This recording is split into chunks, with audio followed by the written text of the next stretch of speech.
నమస్తే రావు స్టాక్స్ కార్యక్రమానికి స్వాగతం. నేను రవిశంకర్ విళ్ళ, జియో పొలిటికల్ అనలిస్ట్ ఎంజీరావు గారు మనతో ఉన్నారు. నమస్తే ఎంజీరావు గారు.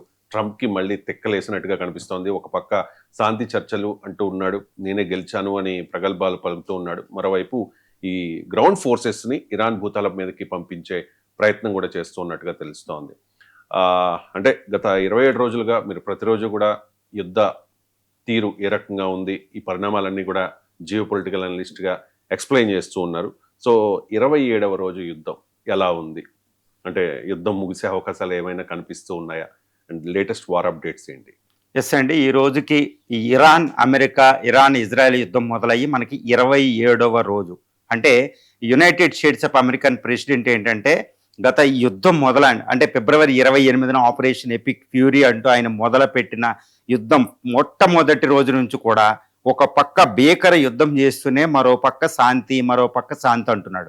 కానీ శాంతి వంక పెట్టడం, తర్వాత ఇరాన్తో చర్చలు అనడం, ఇరాన్తో చర్చలు జరుగుతుండగానే మొట్టమొదటి అటాక్ చేయడం, తర్వాత మళ్ళీ చూస్తే ఒక పక్కన శాంతి అంటూనే ఇంకా యుద్ధ మోహరింపులు చేయడం.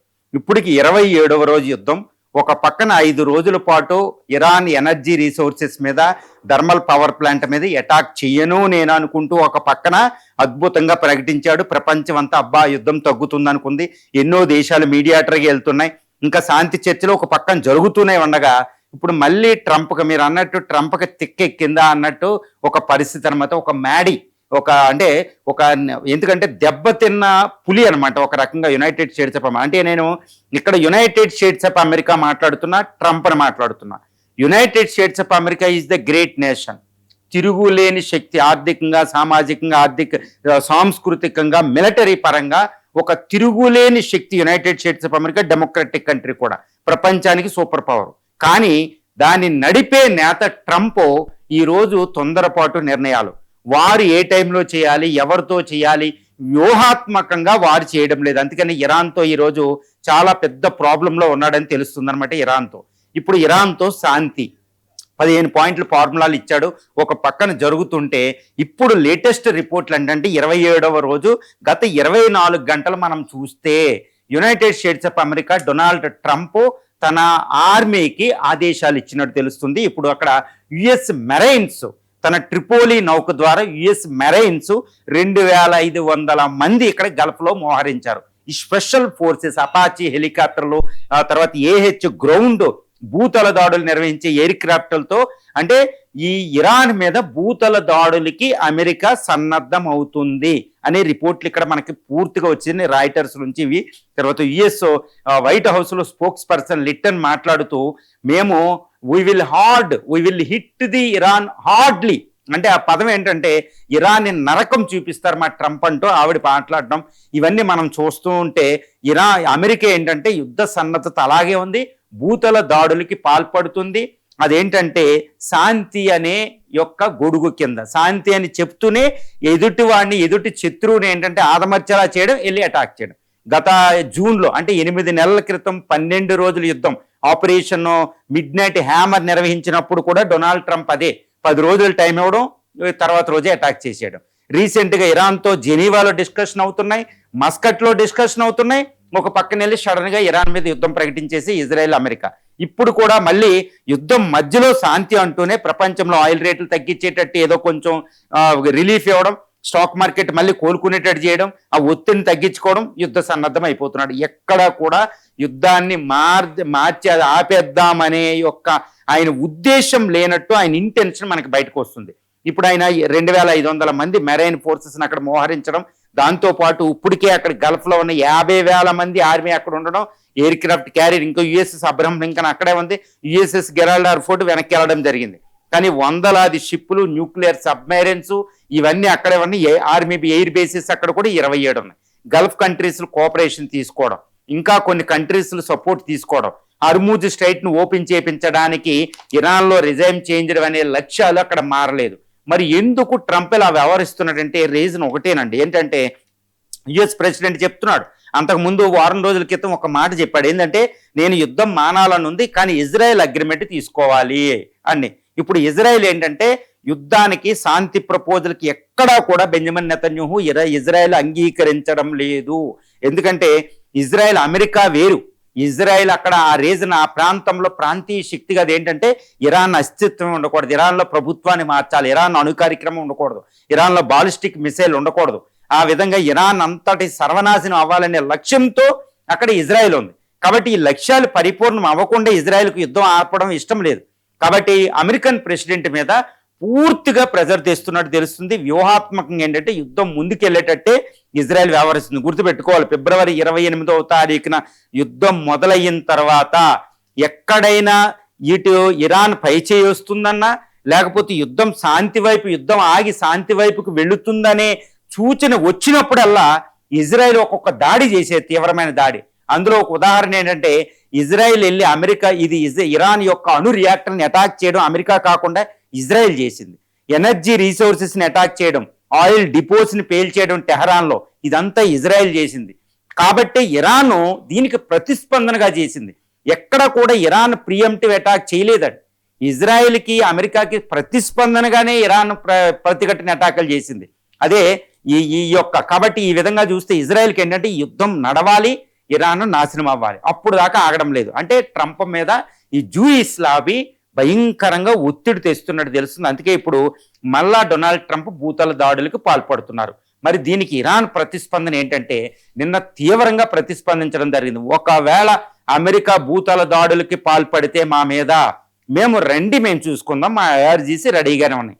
దీంతో పాటు ఇంకొక బాంబ్-షెల్ అంటే 27వ రోజున గత 24 గంటల్లో ఇరాన్ ఎంతటి బాంబ్-షెల్ పేల్చిందంటే ఒకవేళ మీరు ఇరాన్లోకి మీ యొక్క marines, special forces, US army, paratroopers దిగితే మా నేల మీద అడుగు పెట్టిన మరుక్షణం మా IRGC Islamic revolutionary guards corps దుబాయ్ని, UAEని, ఖతార్ని ఆక్యుపై చేస్తాం. మేము కూడా ఆ దేశాల్ని మేము ఆక్యుపై చేస్తాం. ఎంటైర్ గల్ఫ్ రీజన్ని మేము అదుపులో తీసుకుంటాం. మా ఆర్మీ కూడా రెడీగా ఉందండి. ఇది చాలా తీవ్రమైన వార్నింగ్ ఇరాన్ నుంచి అని చెప్పొచ్చు. ఇప్పుడు దుబాయ్ని ఆక్యుపై చేసుకోవడానికి పెద్ద ఇష్యూ కాదు ఇరాన్కి, ఎందుకంటే UAEలో సైన్యం ఏమీ లేదు. తర్వాత ఖతార్లో సైన్యం సరిగ్గా ఏముండదు. IRGC ఫోర్సెస్ అది it's a matter of hours అనమాట. వాళ్ళు దిగేస్తే వీళ్ళు సంసిద్ధంగా కూడా లేరు.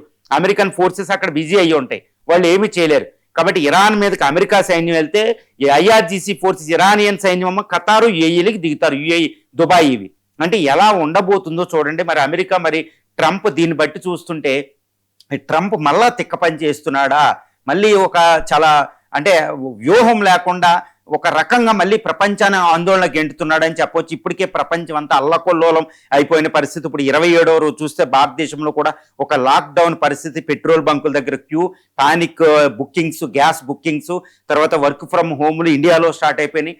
ఫిలిప్పైన్స్ ఫస్ట్ టైం ఈ భూమి మీద ఇప్పుడు యుద్ధం మొదలైన తర్వాత ఈ మొట్టమొదటిగా ఫిలిప్పైన్స్ ఎనర్జీ ఎమర్జెన్సీ ప్రకటించడం, ఇంకా ఆస్ట్రేలియాలో కొన్ని ప్రావిన్స్ విపత్కర పరిస్థితుల్లో దిగిపోవడం, జపాన్ కూడా అలాంటి పరిస్థితి, యూరోపు, ఆఫ్రికా దేశాలు విలవిలలాడిపోతున్నాయి, పాకిస్తాన్ లాంటి దేశాలు. అంటే ఎనర్జీ సంక్షోభం ప్రపంచంలో ఆల్రెడీ వచ్చేసింది, ద్రవ్యోల్బణం పెరిగిపోతుంది, ఎకనామిక్ గ్రోత్ రేటు పడిపోయింది, రెసెషన్ సిచ్యువేషన్ వచ్చేసింది. మరి ఎలాంటి పరిస్థితుల్లో యుద్ధం ఏదో ఆపడానికి ప్రయత్నం చేయకుండా ఒక డెమోక్రటిక్ కంట్రీ, సూపర్ పవర్, ఒక నేతగా బాధ్యతాయుతంగా ఉండకూడదు, వాళ్ళ ఆర్డర్ను కూడా బాధ్యతాయుతంగా నడిపించకుండా ఆయన మళ్ళా యుద్ధాన్ని రేజ్ చేస్తున్నాడంటే అక్కడ అంటే మండుతున్న దాంట్లో ఇంకా ఆయిల్ పోసినట్టు ఇంకా చేస్తున్నాడంటే చాలా ఘోరమైన పరిస్థితి అని చెప్పొచ్చు. ఇరాన్ దీనికి తగ్గట్టే వ్యవహరిస్తుంది.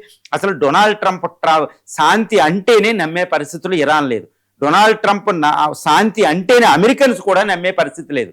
అమెరికన్ కాంగ్రెస్లో కూడా ఆయనకు తీవ్రమైన వ్యతిరేకత వస్తుంది.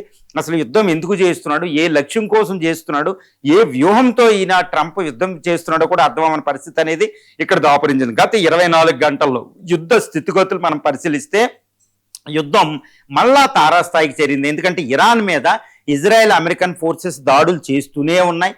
తర్వాత ఈ నాతాంజ్లో అణు రియాక్టర్ పేలిందని తెలుస్తుంది. ఫస్ట్ టైం అక్కడ రేడియేషన్ కూడా లీక్ అయినట్టు తెలుస్తుంది. ఇది చాలా తీవ్రంగా పరిగణించే ఒక అంశంగా ఇరాన్ సూచిస్తుంది అనమాట. దీనికి ప్రతిస్పందనగా అంటే ఇజ్రాయిల్ అణు రియాక్టర్ని పేల్చడం వల్ల అక్కడ రేడియేషన్ కూడా ఫస్ట్ టైం లీక్ అవుతుంది అనే సందేహం మొట్టమొదటిగా వ్యక్తమైందనమాట. అంటే ఇరాన్లో ఉన్న అణు రియాక్టర్లన్నీ సర్వనాశనం చేయడానికి ఇజ్రాయెల్, అమెరికా డిసైడ్ అయిపోయినాయని తెలుస్తుంది, శాంతి ఎలా ఉన్నా కానీ. తర్వాత ఇరాన్ కూడా దీనికి ప్రతిస్పందనగా ఇటు సౌదీ అరేబియా, UAE, ఖతారు, ఇజ్రాయెల్ వీటి మీద తీవ్రమైన అటాకులు చేసినట్టు తెలుస్తుంది. ఇజ్రాయెల్ ఏంటంటే ఈ హిజ్బుల్లా స్థావరాలు ఉన్న లెబనాన్లో సౌత్ పార్ట్ని ఆక్యుపై చేసుకోవడానికి భూతల దాడులు ఆల్రెడీ నిర్వహిస్తుంది. అది ఎక్కువ చేస్తుంది. అంటే ఆ భూభాగాలను ఆక్రమించుకోవడానికి ఇజ్రాయెల్ ఇప్పుడు సిద్ధమవుతున్నట్టు తెలుస్తుంది. అంటే గ్రేటర్ ఇజ్రాయెల్ అనే ఒక కోరిక నెతన్యాహుది లెబనాన్ నుంచి మొదలు పెడుతున్నాడనే ఒక విమర్శ కూడా అక్కడ స్టార్ట్ అయిపోయింది అనమాట. ఇప్పుడు ఇజ్రాయెల్ అనేది విలవిలలాడిపోతుంది ఇరానియన్ మిసైల్స్ డ్రోన్స్ అనమాట. ఇప్పటికీ ఇరాన్ ఏంటంటే తన ప్రతిఘటన శక్తికి అలా ఉంది. ఇప్పుడు గత 24 గంటలు ఇంకొక పెద్ద విషయం ఏంటంటే USS Abraham Lincoln already USS Gerald airport red sea నుంచి వెళ్ళిపోవడం జరిగింది అక్కడ ఫైర్ యాక్సిడెంట్తో. ఇప్పుడు యుఎస్ఎస్ అబ్రహం లింకన్ మీద మేము అటాక్ చేసాం, బాలిస్టిక్ మిసైల్ వెళ్ళి కొట్టింది, అది ఆల్రెడీ మునిగిపోవడానికి సిద్ధంగా ఉన్నట్టు ఐఆర్జీ చెప్పింది. కానీ యుఎస్ దాన్ని కంప్లీట్గా రిజెక్ట్ చేయడం జరిగింది. కానీ అక్కడ వాస్తవ పరిస్థితి మనకు తెలియదు కాబట్టి అక్కడ అన్వెరిఫైడ్ రిపోర్ట్స్ వస్తున్నాయి. మరి అది ఇన్ఫర్మేషన్ ఇరాన్ చేసి ఒక అన్వెరిఫైడ్ ఒక ఇన్ఫర్మేటివ్ వారుగా అనేది మనం ప్రస్తుతానికి చూడాల్సిన సమయం ఉంది. ఇంకోటి ఏంటంటే F-18 హార్నెట్ అనే ఒక ఫైటర్ జెట్ని మేము కూల్ చేసాం ఇరాన్ గగనతలంలో అని చెప్తుంది. ఇంకా అమెరికా దానికి ఎటువంటి ప్రతిస్పందన ఇవ్వలేదు. ఇప్పటికీ F-35 దాన్ని క్రాష్ చేసింది, KC-135 క్రాష్ అయింది. కాబట్టి F-35తో పోలిస్తే అంత అధునాతనం కానీ F-18 కూల్ చేయడంలో ఆశ్చర్యం అయితే ఉండదు. అంటే ఏంటి, ఇరాన్ తన గగనతలాన్ని రక్షించుకునే ఎయిర్ డిఫెన్స్ వ్యవస్థని ఇంకా కాపాడుకుంది. అంటే అమెరికాకి ఇజ్రాయెల్కి ఎయిర్ సుపీరియారిటీ ఇంకా 100% రాలేదు అని తెలుస్తుంది. అందువల్ల ఇంకా భూతల ఇలాంటి వైమానిక దాడులే కష్టమవుతున్నప్పుడు భూతల దాడులకి ఎలా వెళుతుంది అనే ఒక సందేహం ఉంది.